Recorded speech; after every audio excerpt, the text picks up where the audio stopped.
Intan Hoirunisa, saya calon guru penggerak angkatan 8. Pada kesempatan kali ini saya akan mewawancarai Kepala Sekolah SD Selerok 2 yaitu Ibu Muhriso mengenai pengambilan keputusan di sekolah. Selamat pagi Ibu. Selamat pagi. Bagaimana kabarnya Ibu hari ini? Alhamdulillah. Ya, pada kesempatan kali ini saya izin Ibu untuk melakukan wawancara tentang pengambilan keputusan di sekolah. Apakah diizinkan Ibu? Yes, silakan. Di sini kan kepala sekolah itu Ibu sebagai pemimpin pembelajaran. Selama ini bagaimana Ibu dapat mengidentifikasi kasus-kasus yang merupakan dilema etika ataupun rujukan moral? Untuk kasus dilema etika maupun rujukan moral, ada beberapa cara untuk saya mengidentifikasinya, yaitu dengan cara memahami masing-masing kasus. Jadi tidak tentu saja memahami kasus tersebut, saya harus berkomunikasi dengan pihak yang terlibat. Baru setelah memahami benar dengan kasus tersebut, maka saya memerlukan beberapa hal untuk memetakan apakah kasus tersebut termasuk rujukan moral atau dilema etika. Dalam hal ini, bagaimana Ibu menjalankan pengambilan keputusan di sekolah, terutama untuk kasus-kasus di mana ada dua kepentingan yang sama-sama benar atau sama-sama mengandung nilai kebajikan? Iya, untuk kasus dilema etika ini, saya akan mempertimbangkan kedua hal mana yang sama-sama benar, yaitu faktor apa dan pihak mana yang mempengaruhi. Apakah kepentingan perorangan atau banyak orang, mengandung nilai-nilai kebenaran atau kesetiaan, rasa adil atau belas kasihan, atau bertampak untuk suatu saat atau untuk saat ini atau seharusnya. Dalam hal ini, kira-kira langkah-langkah atau prosedur seperti apa yang biasanya Ibu lakukan selama ini dalam menangani kasus dilema etika? Perasaan dan pikiran harus sejalan dengan kebenaran dan nama positif yang akan dilibatkan dalam sebuah keputusan. Dengan mempertimbangkan kepentingan peserta didik didapatkan dari sebuah keputusan. Berdasarkan pada prinsip berpikir berbasis hasil akhir, berpikir berbasis peraturan, dan berpikir basis rasa peduli. Selanjutnya Ibu, kira-kira hal-hal apa saja yang selama ini Ibu anggap efektif Bu dalam pengambilan keputusan pada kasus-kasus dilema etika? Ya, dalam pengambilan keputusan tentang dilema etika, hal efektif yang perlu dilakukan adalah dengan mencari inti dari pokok permasalahan tersebut dan membangun kebijaksanaan. Sekarang ini Ibu, hal-hal apa saja yang selama ini merupakan tantangan dalam pengambilan keputusan pada kasus-kasus dilema etika? Ya, tantangan yang menurut saya cukup berat dalam mengambil kasus dilema etika yaitu untuk memahamkan sebagian orang untuk secara ikhlas menerima dan menjalankan keputusan. Itu tantangannya. Tantangannya itu berarti Ibu. Ya. Sekarang selanjutnya adalah bagaimana Ibu memiliki sebuah tata kelola atau jadwal tertentu dalam sebuah penyelesaian kasus dilema etika.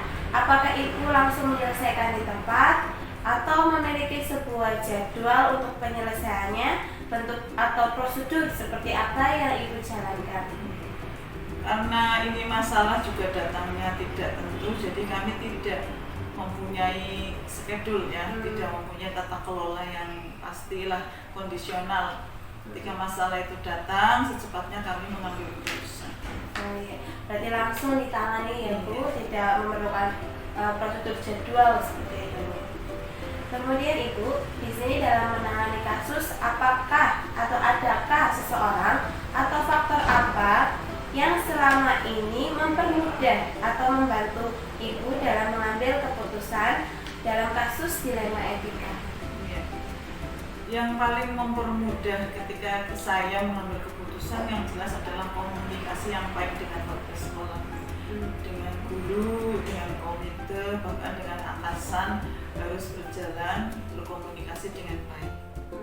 Memang harus sinergi ya Bu semuanya biar keputusan yang diambil itu benar-benar berpihak pada siswa seperti itu ya Bu. Dan kemudian dari semua hal yang tadi telah Ibu sampaikan, pembelajaran apa yang dapat Ibu petik dari pengalaman Ibu dalam mengambil keputusan dilema etika?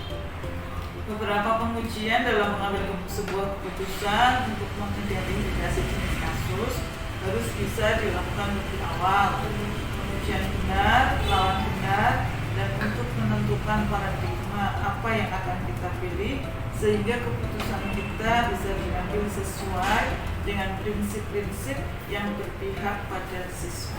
Oke, tadi saya sudah mendengar jawaban dari Ibu. Ini merupakan suatu pelajaran penting Ibu bagi saya calon guru penggerak dalam mengambil sebuah keputusan. Sebelumnya terima kasih Ibu sudah bersedia menyempatkan waktunya untuk melakukan wawancara dengan saya.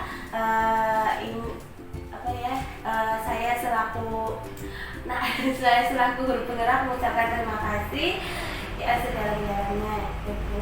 Ya, sama-sama. Saya izin pamit dulu ya Bu. Terima kasih atas kunjungannya.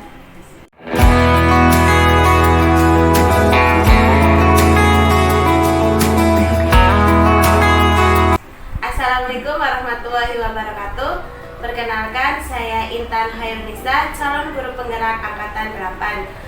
Pada kesempatan hari ini saya akan mewawancarai salah satu kepala sekolah di SD Selerok 7 tentang pengambilan keputusan yang ada di sekolah.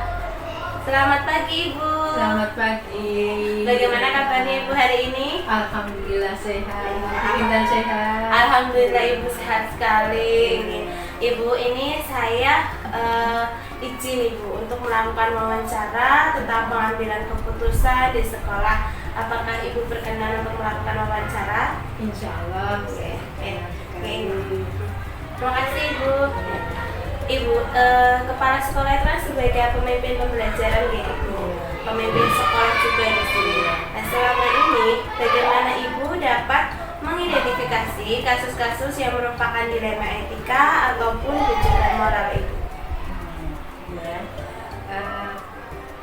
Sebagai seorang pemimpin di sebuah institusi pendidikan, itu pasti akan beragam kasus yang kita hadapi. Nah, baik itu kasus yang keduanya benar tetapi saling bertentangan, maupun yang dikenal sebagai dilema etika, ya, ataupun kasus yang salah satunya benar dan yang lainnya salah.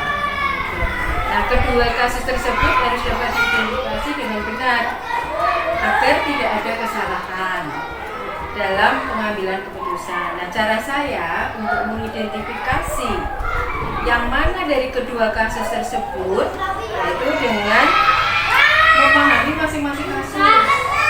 Itu tentu saja untuk memahami kasus itu saya harus berkomunikasi dengan pihak-pihak yang terlibat.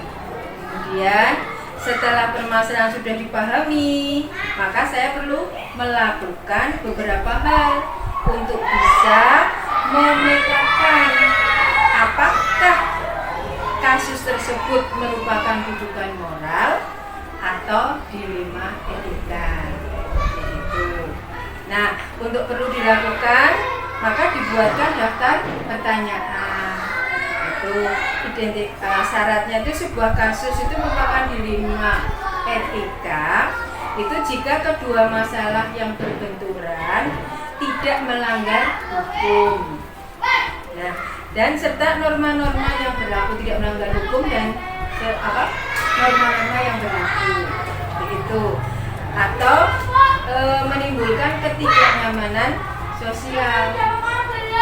Nah, jika kasus yang teridentifikasi itu lolos dari syarat tersebut, maka dipastikan itu adalah kasus dilema etika. Dan sebaliknya, jika syarat-syarat di atas tidak terpenuhi, maka itu bukan kasus bujukan mahar. Berarti ini kayak Bu, kasus dilema etika itu memang sangat membingungkan karena keduanya sama-sama benar. Sedangkan kalau bujukan mahar itu satunya benar, satunya salah. Jadi bisa diidentifikasi gitu. Selama ini bagaimana Ibu menjalankan pengambilan keputusan di sekolah, terutama untuk kasus-kasus di mana ada dua kepentingan yang sama-sama benar atau sama-sama mengandung nilai kebajikan? Ya, jadi untuk kasus dilema etika itu saya akan mempertimbangkan kedua hal yang sama-sama benar.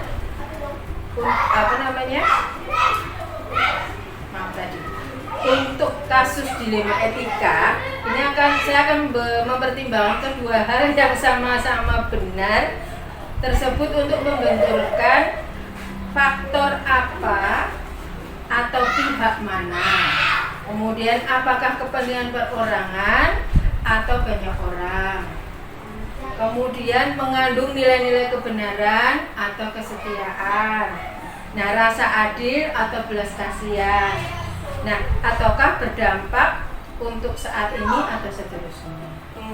Berarti dilema etika ini berarti mengandung nilai-nilai kebajikan ya Ibu ya. Untuk itu Ibu, langkah-langkah atau prosedur seperti apa yang biasanya Ibu lakukan selama ini dalam menangani kasus dilema etika? Suara hati ya? Oke, suara hati Ibu. Suara hati. Suara hati, Okay. Kemudian nalar juga harus sejalan, Okay. Memilih beberapa kebenaran yang paling kecil mudaratnya, nah, dan besar manfaatnya gitu. Nah, dengan mempertimbangkan kepentingan peserta didik jika kasus itu berhubungan dengan peserta didik. Nah, berdasarkan pada prinsip berpikir berbasis hasil akhir itu jadi ada beberapa prinsip ya. Ada beberapa prinsip, maksudnya berpikir berbasis hasil akhir, kemudian berpikir berbasis peraturan, kemudian berpikir berbasis rasa peduli. Nah, tahap berikutnya maka dilakukan investigasi dengan memeriksa kembali fakta-fakta dan peluang dan peluang yang ada. Lalu dibuatlah keputusan. Nah, keputusan ditinjau kembali hingga keyakinannya kebenaran itu ada. Dan insya Allah dalam bimbingan ilahi keputusan yang diambil itu adalah benar-benar keputusan yang bertanggung jawab. Berarti untuk kasus dilema etika ini Ibu sudah menerapkan 4 paradigma, 3 prinsip dan 9 langkah. Terus Ibu, untuk selain itu, hal apa saja yang selama ini Ibu anggap efektif dalam pengambilan keputusan pada kasus-kasus dilema etika itu? Dalam kasus pengambilan keputusan dengan dilema etika ini, hal yang efektif yang dilakukan adalah dengan mencari inti dari pokok permasalahan, ya, dan membangun suatu kebijaksanaan. Selanjutnya, hal-hal apa saja yang selama ini merupakan tantangan dalam pengambilan keputusan pada kasus-kasus dilema etika itu?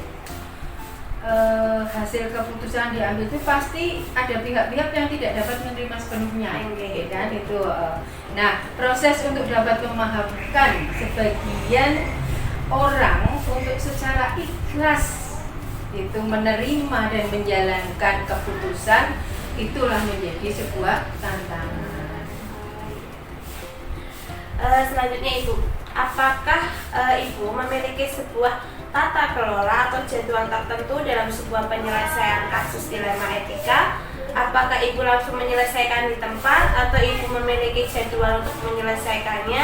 Kalau boleh saya tahu bentuk atau prosedurnya itu seperti apa yang selama ini Ibu jalankan? Jadi tidak ada jadwal tertentu, ya tidak ada jadwal tertentu dalam menyelesaikan suatu kasus. Jadi prioritas, ya prioritas kasus mana yang perlu diselesaikan secepatnya, itu tergantung dari jenis kasus, kemudian pentingnya kasus tersebut terselesaikan secepatnya sebagai upaya tercipta lingkungan sekolah yang sehat. Ya, jadi kondusif, iya untuk semua warga sekolah. Berarti kasusnya itu langsung ditangani Iya, gitu, tidak ditunda-tunda, nanti makin melebar gitu. Oke Ibu, sekarang Ibu, adakah seseorang atau faktor-faktor apa yang selama ini mempermudah atau membantu Ibu dalam mengambil keputusan dalam kasus dilema etika ini? Tentunya ada ya, komunikasi yang baik. Iya, komunikasi yang baik dengan semua warga sekolah. Kemudian pengelolaan emosi yang baik dan pemahaman tentang teori pengambilan keputusan sebagai seorang pemimpin. Ini menjadi faktor yang mempermudah dan membantu di dalam pengambilan keputusan. Kemudian Ibu, dari semua hal yang telah tadi Ibu sampaikan, pembelajaran apa yang dapat Ibu petik dari pengalaman Ibu mengambil keputusan dilema etika itu? Beberapa pengujian di dalam mengambil sebuah keputusan untuk mengidentifikasi jenis kasus itu harus bisa dilakukan lebih awal, gitu. Dan pengujiannya itu benar lawan benar untuk dapat menentukan paradigma apa yang akan kita pilih sehingga keputusan itu bisa diambil sesuai dengan prinsip-prinsip yang berpihak dan tidak merugikan siswa. Berarti itu yang selalu berpihak kepada siswa ya, tidak dirugikan siswanya. Ibu, terima kasih Ibu atas kesediaan waktunya untuk melakukan wawancara ini. Saya mengucapkan terima kasih Ibu, ternyata banyak sekali ilmu yang saya dapatkan ya Ibu tentang pengambilan keputusan yang ada di sekolah Ibu. Semoga suatu saat nanti saya bisa menerapkan ya Ibu, menerapkan pengambilan keputusan yang memang harus berpihak kepada siswa ya Ibu. Kalau dilema etika itu benar-benar kayak kegalauan kita ya Ibu, antara benar lawan benar itu kan galau ya Ibu. Kita harus diambil. Memang di sini kita perlu melakukan pengambilan keputusan berdasarkan 4 paradigma, 3 prinsip, dan kemudian 9 pengujian, 9 langkah. Terima kasih Ibu atas waktunya. Demikian wawancara saya dengan Ibu Nunuk selaku Kepala Sekolah SD Selarok 7. Saya ucapkan wassalamualaikum warahmatullahi wabarakatuh. Waalaikumsalam warahmatullahi wabarakatuh.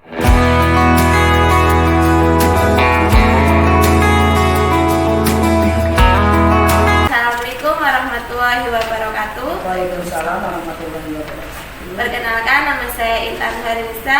Saya calon guru penggerak angkatan 8. Pada kesempatan kali ini saya akan melakukan wawancara dengan Kepala Sekolah SDN KK 3, yaitu Ibu Wulan Garina. Pada kesempatan kali ini saya dan Ibu Wulan akan berbincang atau berdiskusi tentang pengambilan keputusan di sekolah. Selamat pagi Ibu Wulan Garina. Selamat pagi, Intan. Bagaimana kabarnya Ibu? Alhamdulillah baik. Ibu, di sini saya meminta izin Ibu untuk melakukan wawancara tentang pengambilan keputusan di sekolah. Apakah Bu Wulan berkenan? Ya. Ya. Di sini Ibu, kepala sekolah itu kan sebagai pemimpin pembelajaran Ibu atau di sekolah. Nah, selama ini bagaimana Bu Wulan dapat mengidentifikasi kasus-kasus yang merupakan dilema etika atau bujukan moral? Terima kasih, Bu Intan. Bahwa kasus dilema etika biasanya itu cenderung muncul karena dengan kepentingan yang tidak sama di antara unsur-unsur yang ada di sekolah, yang kemudian menjadi isu dan bahan diskusi serta pembicaraan di antara unsur sekolah. Bahan ini dibicarakan di tingkat sekolah terus disampaikan kepada kepala sekolah, dan saya menyikapinya adalah yang pertama melakukan klarifikasi dulu dan kemudian melakukan konfirmasi terhadap pihak-pihak yang teridentifikasi tersebut, kemudian dimintai keterangan maupun pendapat tentang apa yang menjadi permasalahan. Kemudian dengan adanya asumsi bahwa permasalahan pasti akan bisa diselesaikan hanya dengan komunikasi dan koordinasi. Kemudian diputuskanlah dengan cara mempertimbangkan yang intinya bisa meminimalisir permasalahan yang terjadi. Berarti dalam mengidentifikasi kasus baik itu dilematika maupun rujukan moral, kita memang harus mengidentifikasi kasus tersebut terlebih dahulu ya Bu, kemudian baru meminta klarifikasi atau konfirmasi tentang kasus tersebut. Oke, selama ini Bu Wulan, bagaimana Bu Wulan menjalankan pengambilan keputusan di sekolah, terutama untuk kasus-kasus di mana ada dua kepentingan yang sama-sama benar atau sama-sama mengandung nilai kebajikan? Bahwa keputusan yang saya ambil yang pertama adalah satu, melakukan pendekatan komunikasi dan koordinasi. Karena bagaimanapun di sini pemimpin yaitu kepala sekolah itu harus menentukan dan mengambil keputusan yang bijak, dalam arti kita juga melihat bahwa apakah ada indikator yang mempertimbangkan dalam pengambilan keputusan ini. Intinya tidak muncul permasalahan baru. Jadi usahakan komunikasi dan koordinasi yang baik antara dalam arti yang membuat kebijakan maupun yang membuat masalah. Jadi kalau saya boleh simpulkan bahwa pengambilan keputusan di SD-nya Bu Wulan itu adalah dengan cara pendekatan komunikasi ya Bu, dan koordinasi ya. Terus kemudian Ibu, langkah-langkah atau prosedur seperti apa yang biasanya Bu Wulan lakukan selama ini Bu? Langkah-langkah yang pertama kebetulan saya kadang mengundang pihak-pihak yang terkait, kemudian mengajak komunikasi ya dengan yang bersangkutan. Setelah itu dalam komunikasi antara tadi unsur-unsur yang terlibat di dalamnya, dan saya itu meminta pandangan dari warga sekolah, terutama guru-guru, misalnya terjadi di dalam kelas.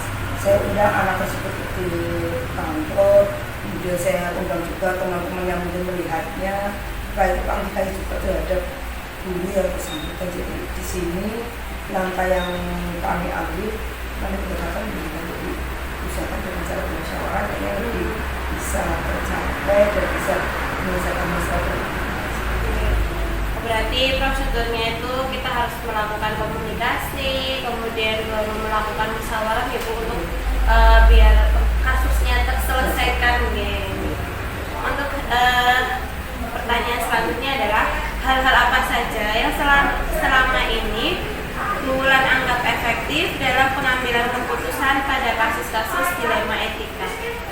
Hal efektif dalam pengambilan keputusan adalah menjalin dan menjaga keberpihakan melalui kerjasama dari komunikasi dengan unsur pimpinan. Jadi kadang kalau saya melihat yang ini adalah komunikasi yang bidang dari kebersamaan. Jadi apa yang kita inginkan bisa tercapai dan bisa menyelesaikan masalah dengan baik. Itu berarti memang harus komunikasi ya Bu, itu adalah inti dari segala hal ya. Untuk pengambilan keputusan kita juga tidak bisa bertindak sendiri ya Bu, harus berkomunikasi dengan stakeholder yang ada. Ya. Selanjutnya Bu Wulan, hal apa saja yang selama ini Bu Wulan merupakan tantangan Bu dalam mengambil keputusan pada kasus-kasus dilema etika? Di sini yang kami lihat setelah kasus-kasus yang kadang kami alami adalah tantangannya di hasil keputusan ini. Kalau saya melihat di hasil keputusan itu, kadang mungkin kita akan melihat adanya pihak yang terpuaskan dan tidak. Di sinilah katanya menimbulkan kekecewaan dari pihak yang lain ya. Jadi itulah menurut saya hasil akhir yang tidak semuanya itu bisa membuat kedua belah pihak itu terpuaskan. Tapi disinilah bagaimana cara dari hasil keputusan tadi itu minimal bisa meminimalisasi tidak adanya kasus yang berkelanjutan. Jadi usahakan masalahnya ada, hasil apapun tadi itu bisa terselesaikan dengan baik dan dua belah pihak itu terpuaskan. Cuma intinya ya mungkin tidak semuanya itu bisa berpuasa seperti itu. Jadi itu mungkin sebagai tantangan ya, bagaimana sih saya bisa menyelesaikan masalah yang betul-betul itu tidak merasa betul-betul. Oke. Memang kalau dilema etika itu pasti kita bingung gitu, karena Ambil yang apa ya, permasalahannya itu benar selawan benar. Betul, seperti benar itu. dan Jadi benar. kalau kita mau mengambil keputusan, kita sudah membuat keputusan, pasti ada pihak-pihak yang merasa merasa dirugikan, ada tetapi yang dikecewakan. tetapi usahakan tidak Meminimalisir menyelesaikan gitu. dari itu. Jadi intinya jadi kedua belah pihak itu tidak dibicarakan. Tinggi. Yang penting semuanya bisa menerima dengan Betul, baik ya betul. katanya kasus ini. Selanjutnya Bulan, apakah Bulan memiliki sebuah tata kelola atau jadwal tertentu dalam sebuah penyelesaian kasus dilema etika? Apakah Bulan langsung menyelesaikan di tempat atau memiliki sebuah jadwal untuk menyelesaikannya? Bentuk atau prosedur seperti apa yang Bulan jalankan?